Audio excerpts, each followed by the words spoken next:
What's up, everybody? It's Arch Echo here. We're sitting in the studio. We just did a day full of playthroughs. We're now hitting a Q&A. This is from the Discord. Thank you, everyone who's in our Discord that interacts and engages with everyone. We absolutely love the community there. And so we're going to hit some of those questions. Joey, what's the deal? What you got over there? First up, we got, what are y'all favorite anime shows? Dragon Ball Z is a classic. You can't take my answer. Bro. All right. Full Metal Alchemist. You can't take my answer. Okay, here we go. Evan asks, if Arch Echo had to cover a song or two, what would you pick? I'd say YYZ. Yeah. Yeah, why would you do that? Maybe something from The Legend of Zelda. That'd be cool. The Tortoise and the Hare by the Yellow Jackets. I've always wanted to. That'd be fun. Wow. Yeah. That is one of my favorite songs. Check it out if you had it. I don't know. I don't have an answer. I Want It That Way. Yeah. I'd love to rearrange a classical song. I think that would be pretty cool. A Christmas album would be lit. Yeah. So actually, though. With the dreidel. Yeah, for Christmas Adam. is Jews. Let's see here. We've got the Adium Rafowitz asks, live album sometime. It's a good idea. We've done some board captures before. Yeah. You know? We just Feel like gotta we're find overdue. a time where We we should use those assets. played it right, you know? Make an album Yeah. with it. Files exist. Yeah. Files Gotta get them exist. together. Just gotta use them. Pieces the Puzzle asks, what is the single most influential thing for each of you that allowed you to get to where you are? Wait, there's more to that question. Also, much love to Richie for being such a huge inspiration to me on drums. Yeah, bro, hard. Musically speaking, inspiration. For me, it was, I mean, I cannot give this answer all the time. It's like boring at this point, but the Mars Volta, my favorite band of all time. Drummers like Tony Royster Jr., Chris Coleman. I don't know. I explored Linkin Park and Blink-182 when I was 12, and then that was pretty much it. I also like Lionel Messi because he's awesome. He inspires me a lot to work hard. For me, I was just bored in middle school, and then I was learning bass to be in a band that my neighbor was starting. And one day I heard Rush, and I was like, oh, that bass player is really sick. So I wanted to do all that stuff, and then I learned it. I would say two bands were Rage Against the Machine and Red Hot Chili Peppers. Those were like the guitar catalysts for me. No turning back after that. Yeah. I'd say for me, a lot of it was like jazz fusion. My dad was really into like fusion growing up, so I'd play with him. We do like little cocktail hours. He took me to see Return to Forever, and that was like mind blowing. I was like, this is what music can sound like. And then, I got into like metal in college. I hadn't listened to metal like ever, really. And was like, I really like this. Let's play more of this. And here I am. Yeah. I also was pretty into Rush growing up, I remember. Styx was like an early on keyboard influence. Joe Satriani was huge. Like trying to cover his songs on keyboard was a big thing. Okay, moving on. Let's see. What's the process you guys use for writing songs? This is Chatham Rafowitz, by the way. Thanks, Chatham. In what order are parts typically written? What helps you to come up with melodic or rhythmic ideas? So a lot of the times it's a chord progression and a melody, which exists in a DAW. Like Studio One is what we use most often. And that chord progression and melody, we put maybe some demo drums behind it and we send it to the text chat. And if people kind of agree that they like the vibe, then we continue working on it. And then that usually is in like groups of 2 or 3. Most recently, it's been on kind of like phone calls and stuff. But we'd love to be doing more in-person stuff in the future. And then when the demo's done, we get ready to track it and learn it for real. We keep the demo drums and we mix the demo drums. Yeah, I think keep that's all crucial. the And Richie Yeah. mimes them. I mind them. Yeah. Yeah. I was just every going to use show a it's- one-word answer. I was going to say Zoom. Zoom. That's how we do it. Listen to. Listen Listen to. Yes. Send the listen to link. That's a plug and plug right You there. got the link? Like 4 links at the same time. Oh my gosh. Yeah, we're ready for all that stuff to be over. Grug asks, what are the band members' favorite jazz standards? Oh, jeez. No comment. No familiarity with jazz standards. I'd say race car. Race For car. sure. To That's a jazz. good one. Yeah. I like All the Things You Are. You know, great songs. I'm really into Chick Corea tunes. Spain is a lot of fun. Really fun to solo over. The song 500 Miles High. Nice modal tune to jam over. Is that a standard? I mean, it's in the real book. Oh, Why don't wow. you It made it. Yeah. It's in the real It's a book. Hall It's of Fame. standard to me. I don't know if it's a standard, but I remember I had a class at Berkeley where we had to dig into Lush Life from John Coltrane, and I was like, there's some pretty sick harmony and melody going on. So yeah, it's pretty cool. Waltz for Debbie, maybe? I think it's Bill Evans. Adam Gently. Man, these names are There's a lot of Adam. all the same. What is each band member's favorite tune to play live? I've grown to love Immediate Results more and more. I only say grown to love it more because it's felt more and more comfortable live. It's a huge challenge. Super technical song, but it's very satisfying when you just nail those parts. I'd say most definitely Tempest. Tempest and Knocked Up and Box of Fun. Those are freaking sick. No, Stella.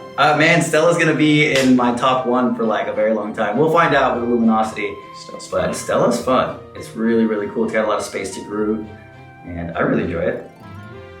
I have a lot of fun playing Spark and Bloom. I don't know why. They're just fun ones. Spark is fun. Dang. It's been too long. It's like, I think it was To the Moon for a bit, but Luminosity is really fun right now. So that I'm looking forward to playing that one. I actually have the same right answer. I was gonna say To the Moon, but we're not playing it now. But already at rehearsal, the Luminosity is really cool. Luminosity. We gotta get a Luminosity's question. When it comes to lead parts, what's your process?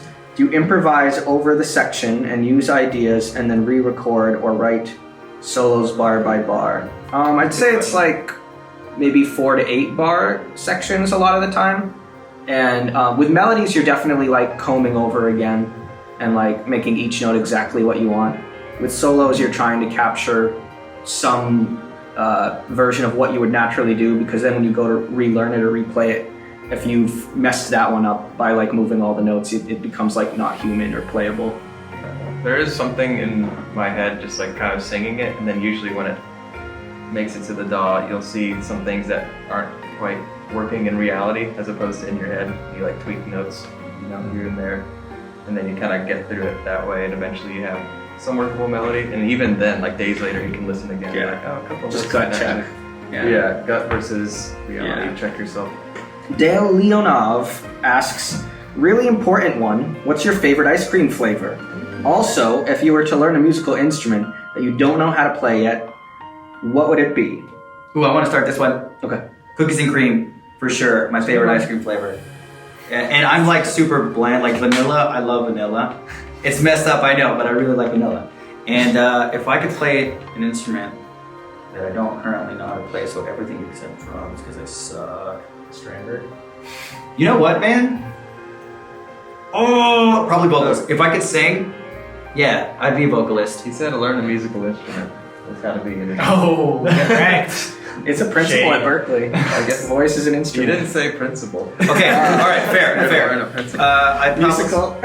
I would probably play bass then. Heck yeah, dude. Alright, so ice cream, Ben & Jerry's The Tonight Dough. Yeah. It used to be the other Jimmy Fallon flavor, Ben & Jerry's late night snack. See, Had that's the one. the though. chocolate covered potato chips the best and salted one. caramel. They discontinued it years ago. Yeah. They need to bring it back, Ben & Jerry's, if you're listening. Yeah, that's the best one. It's so good. Anyway, Yeah. Tonight Dough's also good, and I would love to be able to play piano because it's hard, but there's so many cool things you can do on it. Yeah, let's get on that. Let's get on that one. I'll help you. I'll say definitely pistachio is my favorite flavor, although it's kind of like an old people favorite flavor, but I don't even people care. flavors. I freaking love it. It's so good. It's good with And- bridge. Give me bridge. Oh, absolutely. Great with some mahjong or something. Yeah, and then if I could learn any other instrument, I mean, piano would be great, but I would also love to be able to just like rip some banjo. You know, Oh, that'd be Bela sick. Flex style. Oh like, man, that'd be dope. yeah. Yeah. I think you already could with that hybrid picking you got going on. You could figure it Yeah, out. I've tried the metal finger picks, and it just like was so weird. I Hybrid hated it. Like a cat wearing socks. Yeah, exactly. It's like, My favorite ice cream is the one in the freezer, and I would love to learn violin. I would probably say cookies and cream for sure. And the instrument would be pedal steel guitar. Oh yeah. we can Like form the a lap, band. or not even the lap Banjo one, the one with pedal like you need to use like all 8 limbs on your body to play it. That So your one- knees it and your sounds- elbows? It sounds so cool. You need to use your knees. Yeah. There's pedals for your knees. Oh, really? Yeah, actually. Well, then I would learn accordion, then we just And then do all just kinds of crazy start stuff. a band. We jam. Yeah. Drew Hansen 04 asks, how did each member of AE choose their instrument? God chose it for. Yeah, God chose it for No, I don't know. I just thought, hey, I'll learn guitar. Guitar's cool. I don't know. I was 6. How does any 6-year-old choose anything? Pure Just pick your college major. You're 6. Figure it out. Yeah. I guess my father chose it for me. I was 2 when I started. So, and he used to put me on his lap, play. We have an old Pearl export from like 94 or something. I don't know. I remember it very vividly. And I would play with him at home and eventually started playing at church. And all I remember is playing drums. So I guess, yeah, my dad chose it for me. Now I gotta load it all in because I don't have a tag. And so thanks, Dad. I really appreciate that. So if you're out there and you want to be a tech, maybe you're just looking for some experience, get in contact with Rich Martinez here. So I mentioned earlier, I had a neighbor that was starting a band. I think I originally wanted to play guitar. And they're like, well, you can be in the band if you play bass. Because most bass players get started. So I think I was 12 at the time and got a bass. It sounds like I started later than everyone so far. I mean, I started at like 8, but I gave up after like 6 months, and I did it again at like 12. Because my dad tried to teach me when I was 8. I learned like all the open chords and stuff, and then I was like, this is boring. I'm gonna just do other things, play video games. And then started hearing like classic rock and like Rage Against the Machine, like I said. And then I was like, okay, I want to learn on my terms. No teachers, nothing like that. I think I just, took piano lessons same time as my sister, and just kept with it. Same time every day? Yeah, we like, I was the right hand, she was the left. That's pretty sick. Yeah. No. Paradigm asks, what are y'all Smash Bros mains? Depends what game. Okay. That's it. Next question. That's the It's like answer. Smash Bros. Pikachu. 'Cause I don't know what I'm talking about. He was good. He's a Pikachu. I only had Smash 64. I love Falcon punching people. It's super satisfying. It is. Getting to go to Falcon punching. So Yeah. Pikachu. Pikachu's good. Falcon punch. Cruiz asks, if y'all could be any color, what color would that be? Purple. No, purple. No, I said it first. I'm older. They're both purple. Teal. Hey, whoa, okay. What shade of He's purple? older. Dark. Okay, I would be like a shiny purple. That's like, I don't know what the code is. There's an actual I'll be code. purple sparkle then. I like burgundy mist. Yeah, or even like lavender is kind of cool. You can have lavender. Oh, here's a good one. The Prague Encyclopedia asks, what are some artists you're interested in collaborating with as a band or individually? Jacob Pellier. That'd be cool. That would be cool. I'd love to team up with Geddy Lee. If you're out there watching, hit me up. Yeah, is he anybody's uncle there? Like, Yeah. hit him up. Anybody know him? Spencer Sotelo, I would love to Spencer's work sick. with Spencer. He's got such a wide skill set. I really believe he could, man, yeah. Devin Townsend. Devin Townsend. Except the stuff he makes, the music he makes is already as big or bigger than anything we've ever made. So, yeah, but making something that he could sing over would be really cool. That would be fun. Do you like chicken? Asks Chatham Lapwitz. Yes. I love chicken. Yeah. It's very good. Just some chicken pad thai. I like that hot chicken. Here in Nashville, that's why I come here. It's not because of all this. Yeah, it's true. It's a hot chicken. There's the Hattie B's Shut the Cluck Up is legit Adams. Like, his go-to. Yeah, it gets redder and redder and redder until it's just It's black. Fanta black. It's a phantom. You can't It's a black see. chicken. It's just like It's a void. Yeah, that's amazing. Shut the Cluck Up is good. I think I've got one more good one here for today. Thank you for listening in, guys, if you've made it this far. This is from Rion, based AE Enjoyer. That's a good name. If I want to create a band, what should I get in mind? Okay, so if you want to get started in a band, firstly, you got to make sure that personally you feel very, very confident with your skill set, because it's it can be very difficult if you join a band of guys that are super hardworking, which you should. Everyone should be like-minded, hard workers, and if you're lacking or you feel like you're not pulling your weight, that can be really tough on you. That can be a big weight on your shoulders. So make sure that you have not only quality drive, but that you have the discipline to also move that drive forward and always look to improve and grow. Your live show should be better every single show. But this is a really big one for me. You want to be surrounded by like-minded people with goals and aspirations, and you should hold yourself very accountable. And I think it's really important as well to be able to take constructive criticism from people you respect. Like if you write something and you know, your bandmates are like, I don't know if this is really working, like, let's try this instead. You can't be like offended, you know? Not that that's something I've experienced a lot with other people, but it is something, some people cannot take constructive criticism and take it personally. You know, it could even be a live show, like, you know, maybe try something different in that solo next time. If somebody says that to me, I'll be like, okay, clearly it's not working. So it's a good mindset to have, I think, too. Yeah, the ego, like being non-existent is huge. I think realizing what your strengths are as well. Like if you're in a group that likes to be like heavily involved in everything like DIY, realize, don't try to be the guy that does literally everything. Think about who's good at something, or think about what you're good at and kind of work synergistically so that you get, you know, the best output possible. So one person just trying to do everything and trying to oversee every process, even like management side like of it, not just talking about writing a song, you know, because there's a lot of complex stuff that goes into being a band nowadays. You'll get this from a lot of athletes that focusing on the goal will often lead to a lot of potential like boredom and disappointment.